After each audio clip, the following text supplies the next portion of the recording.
Clinical Trials of Texas is a big research company that participates in a lot of research trials.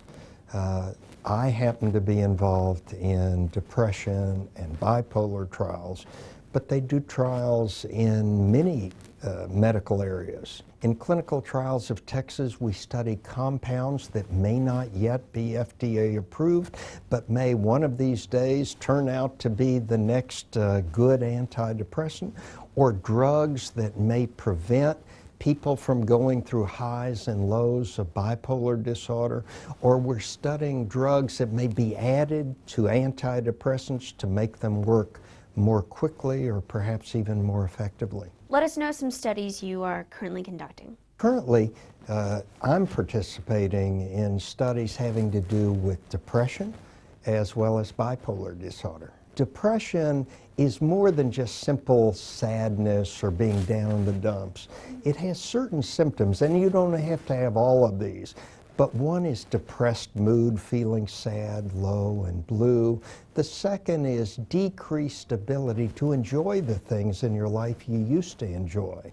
Having trouble with sleep, having trouble with appetite, having trouble with focus, concentration, and memory. And then if the depression gets really severe, suffering from thoughts of what's the use, life is not worth living, and considering even suicide. What would you say the difference is between bipolar and depression? Bipolar depression means that in addition to having the depressed phase, you also have another phase in which people feel so high, so up, so full of themselves that they actually may get in trouble, or other people feel they're not normal. And people around you recognize, hey, there's something wrong here. If you've had at least one manic or hypomanic, that's not quite so bad, episode, that's called bipolar disorder. And the depression phase of bipolar disorder is the one that's much more common. So you filled us in on some signs of the symptoms. Are these the kind of patients that you would be looking for to be a part of the studies? We're looking for patients with depression or bipolar disorder to volunteer as research subjects to be in our studies. Someone who wants to volunteer for one of our research studies would call in, perhaps fill out a questionnaire online. They would be interviewed by one of our coordinators who would ask them questions about themselves and their disorder. And then if they qualify, they would come into the clinic here and be evaluated by one of our research coordinators, as well as by myself or one of the other physicians here. What would you say some benefits are from participating in a study? Participating in a clinical trial doesn't cost anything. In fact, patients are sometimes compensated for their time and their travel. They don't have to have any insurance to participate.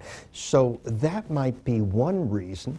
Another is they will get educated about their condition. And then they get to participate in a trial which may be very helpful to medicine or to other patients who may be suffering from their condition as well.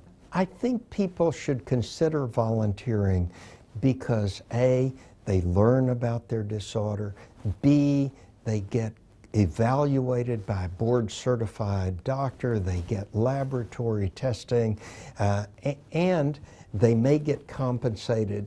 But most importantly, they get to participate in looking for newer medications for illnesses that may not only affect them, but their family members, friends, and other people they know down the road.